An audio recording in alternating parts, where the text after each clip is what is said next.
Tenemos también, por ejemplo, el Valle de Ansó, con su lengua, podríamos decir, ansotano. Sí. Tenéis también villancicos en ansotano. De Ansó, pues mira, podemos estar orgullosos de que llevamos su vestuario, que es de lo más bonito que hay.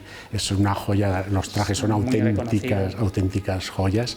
Interpretamos la jota de Ansó, llevamos jotas cantadas y melodías de Ansó.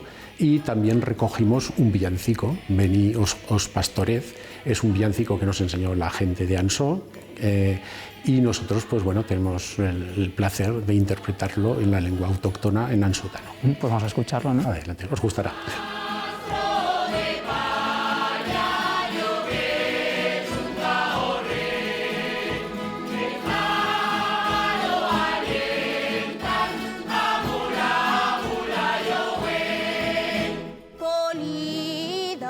Mocetas le ofrecen cordés, le traen sopetas de leche bullidas y miel. Bonino garifo se ve y amoroso, ha de ser poderoso, se descubren a fe, se descubren